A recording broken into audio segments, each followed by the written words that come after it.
Hello everyone, welcome back to our 21 days manifestation and self concept challenge. अगर आप day 1 से मेरे साथ इस चैलेंज को फॉलो कर रहे हो तो आपने लास्ट 3 डेज में अपने अंदर एक strong manifester identity already build करना स्टार्ट कर दिए है। क्योंकि डे 1 पर हमने क्या सीखा था कि my assumptions always become true. Day 2 का अफर्मेशन था I am the creator of my reality and day 3 का अफर्मेशन था my inner world creates my outer world. And आज हम डे 4 पर है जहां हम एक बहुत पावरफुल अजम्पशन अडॉप्ट करने वाले हैं जो कि everything is always working in my favour, जो कि मेरा फेवरेट अफर्मेशन है, आपका भी होने वाला है।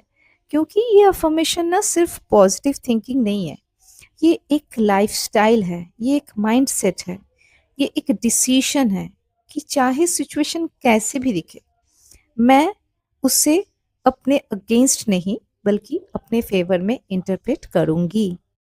बहुत बार लाइफ में बहुत सारी सिचुएशंस हो जाती है जो कि हमें बिल्कुल पसंद नहीं होती है, अपने अकॉर्डिंग नहीं होती है। मान लो एसपी का लेट रिप्लाई करना, जॉब का अपने पसंद की जॉब नहीं मिलना, एग्ज़ाम का रिजल्ट एक्सपेक्टेड नहीं होना, मनी का ठीक ठाक अमाउंट में नहीं आना, लोगों का इग्नोरेंस फील करना, जो भी है इस तरह की नेगेटिव सिचुएशन में हम लोग तुरंत अपना अजम्पशन कैसा रखता है कि सब कुछ गलत हो रहा है। नॉर्मल अजम्पशन यही होता है ना कि सब कुछ गलत हो रहा है। लेकिन आज आप एक बार सोच के देखो कि अगर ऐसा होता कि ये जो प्रॉब्लम आपको लग रही है ये एक्चुअली आपके लिए ब्लेसिंग्स होने वाली है इन फ्यूचर। अब अगर इस तरह से अज्यूम करो कि ये जो हो रहा है मेरे साथ में ये पनिशमेंट नहीं है, ये ख़राब कुछ नहीं है, ये मेरे लिए कुछ आगे जाके मुझे प्रिपेयर किया जा रहा है, कुछ आगे जाके अच्छा होने वाला है। लेकिन हम लोग क्या करते हैं कि करंट सिचुएशन जो हमें दिख रहा है उसी पे हम डिसीजन ले लेते हैं ना। हमने पूरी मूवी, पूरा जो आगे का सीन है वो हमें दिखता नहीं होता है। मान लो कि आपको ना आपके लाइफ का सिर्फ एक चैप्टर दिखाई दे रहा है, पूरी बुक नहीं आपको दिखाई दे रहा है। तो इसीलिए कभी कभी जो चीज़ हमें लगता है कि सेट बैक है वो एक्चुअली सेटअप होती है कुछ चीज़ों के लिए, और अच्छे तरीके से खुद को प्रिपेयर करवाया जाता है। तो आज से हम हर सिचुएशन को एक नए तरीके से देखना स्टार्ट करेंगे। सपोज आपके एसपी आपसे बात नहीं कर रहे हैं तो आपकी पुरानी आइडेंटिटी से आप अगर सोचोगे तो क्या सोच आएगा कि शायद वो मुझे नहीं चाहता, या आप अगर मैनिफेस्टेशन कर रहे हो तो ये वर्क नहीं करता है, सब कुछ ख़राब चल रहा है मेरे लाइफ में। लेकिन अगर आप इस एफर्मेशन को सच मानते हुए आप सोचोगे तो आप इस तरीके से सोच पाओगे कि everything is always working in my favour. ये आपका न्यू एफर्मेशन है ना। तो इसको सच मानते हुए आपको क्या सोचना है कि हो सकता है कि साइलेंस टेम्पररी हो सकता है वो किसी ज़रूरी काम से सच में बिजी हो सकता है उस पर्सन के अंदर चेंजेस हो रहा हो, कुछ पॉजिटिव चेंजेस। मुझे नहीं पता क्या हो रहा है लेकिन मुझे ट्रस्ट है कि सब कुछ मेरे फेवर में ही अनफोल्ड होगी। ये वाली बिलीफ अपने अंदर क्रिएट होता है इस एफर्मेशन को रिपीट करने के बाद। और ये कोई ब्लाइंड फेथ नहीं है, मैं ब्लाइंडली फेथ करने की नहीं बोल रही हूँ, आप कॉन्शियसली अज्यूम करो इसको। क्योंकि ये जो मैनिफेस्टेशन हो रहा है ये कॉन्शियस मैनिफेस्टेशन है, ये अनकॉन्शियस नहीं है। आप जानबूझ के कर रहे हो, जो अजम्पशन आपको बनाना है वो आपका कॉन्शियस अजम्पशन है। आपको अगर कोई अपॉर्चुनिटी नहीं मिल रहा है इसका मतलब ये नहीं कि आप अनलकी हो सकता है कि उससे बेटर अपॉर्चुनिटी आपके लिए वेट कर रहे हो। तो आपका थॉट प्रोसेस ही ऐसे होने वाला है कि जो भी हो रहा है वो अगर अभी दिखाई दे रहा है कि नेगेटिव, उसका कुछ पॉजिटिव आउटकम है जो मुझे अभी नहीं दिखाई दे रहा है लेकिन वो श्योरली है। इस का कुछ भी नेगेटिव वर्जन मुझे दिखता हो लेकिन आई नो दैट उनका बेस्ट वर्जन मुझे दिखने वाली है। रिजल्ट नहीं मिलने का मतलब ये नहीं कि मैनिफेस्टेशन वर्क नहीं करता है। ये तो कुछ ब्रिज ऑफ इंसिडेंट्स हैं जो कि कंप्लीट होने पर मुझे लास्ट आउटकम दिखाई देगा। मतलब कुछ भी सिचुएशन को इमीडिएटली जज नहीं करेंगे, उसका अनफोल्ड होने तक वेट करेंगे। एंड श्योरली बिलीव करेंगे कि उसका अनफोल्ड होने वाला है। I know. सो आज से एक नई हैबिट स्टार्ट करो। जब भी कुछ अनएक्सपेक्टेड हो तुरंत पैनिक मत करो, बस खुद से बोलो this two is working in my favour. Traffic में फंस गए, इंटरव्यू पोस्टपोन हो गया, इस पे ने रिप्लाई नहीं कर रहे, प्लान कैंसिल हो गया, कुछ भी हो, this is working in my favour. Whatever negative scene is going through in our life, this is working in my favour, ये बोलना स्टार्ट करो। मे बी उस वक्त आपको रीज़न समझ में भी नहीं आ रहा है, नहीं आएगा आपको, आपको नहीं पता क्या रीज़न हो रहा है इस सीन के पीछे, लेकिन रीज़न समझना हर बार ज़रूरी नहीं होती है।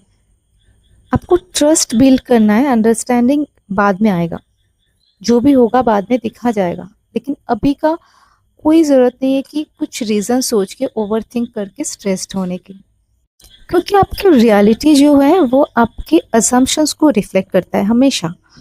तो अगर आप एज्यूम ही करोगे कि मेरी लाइफ डिफ़िकल्ट है तो आपको हर जगह स्ट्रगल ही दिखेगा। लेकिन अगर आप एज्यूम करना स्टार्ट करोगे कि लाइफ मेरी बहुत पॉजिटिव है, सपोर्टिव है, ईजी है, एफर्टलेस है, तो उसी तरीके की सिचुएशंस आप अट्रैक्ट करोगे, वही सब कुछ आपके साथ में होने लगेगी। आपको दिखेगा कि सब कुछ बहुत ईजी हो रहा है। ये एक इतनी अच्छी अफर्मेशन है ना, ये आपकी पूरा माइंडसेट बदल के रख देगी, और इसी माइंडसेट से आपके अंदर एक्सेप्टेंस आएगा, आपके अंदर परसिस्टेंस आएगा, आपके अंदर कुछ भी चीज़ों को लेके पैनिक करने की, स्ट्रेस्ड होने की जो हैबिट पहले थी वो बिल्कुल चला जाएगा। तो इस अफर्मेशन को सिर्फ रिपीट करना नहीं है, एक्चुअली इससे आपकी हर एक सिचुएशन की जो इंटरप्रिटेशन आपका है उसको चेंज करना है।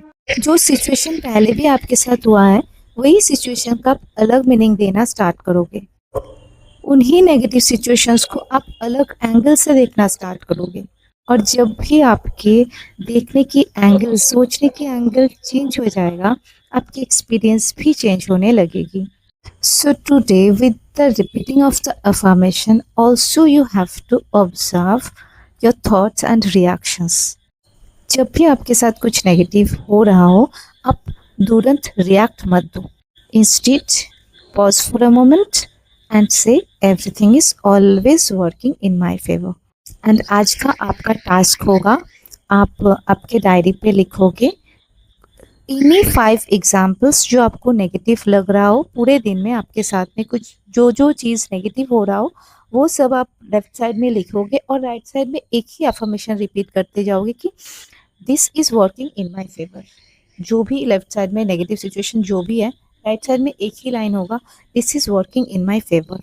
एंड लास्ट में आप लिखोगे today I choose trust over fear.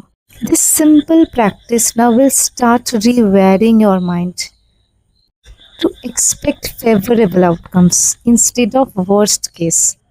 And now आप मेरे साथ में फीलिंग के साथ रिपीट कीजिए कि everything is always working in my favor. Every situation is leading me to my highest good. Life is supporting me at every step. I trust the unfolding of my reality. Even when I don't understand, everything is working out for me. I am always in the right place at the right time. And finally, always everything is working in my favor. रात को सोने से पहले और कल सुबह उठने के बाद भी इस अफर्मेशन को रिपीट करो कि everything is always working in my favour. Circumstances या सिचुएशंस जो भी दिख रहा हो, हम बिलीव करेंगे, आप बिलीव करोगे कि लाइफ आपके अगेंस्ट नहीं, आपके साथ चल रहा है, आपके सपोर्ट में वर्क कर रहा है। एंड जब आप ये असम्पशंस को कंसिस्टेंटली होल्ड करते हो तो धीरे धीरे आपकी रियलिटी भी इसी असम्पशन को रिफ्लेक्ट करना स्टार्ट करेगी। तो हम मिलते हैं नेक्स्ट वीडियो के साथ डे 5 में। तब तक के लिए आपको याद रखना है कि you are the creator of your reality and everything is working in your favour. And another message, you don't need to know how everything will work out. You only need to decide that it will work out. The moment you stop fighting now with your circumstances and start trusting your assumptions, manifestation becomes much easier and much more natural. सो अगर आपको मेरी video अच्छी लगी हो, आपने पूरा video देखी हो, तो please don't forget to like and subscribe and comment करो कि everything is working out in my favour. And अगर आपको पर्सनल कोचिंग चाहिए तो मेरा नंबर मेरे बायो पे दिया हुआ है, वहाँ से आप मेरे साथ कांटेक्ट कर सकते हो। Thank you so much.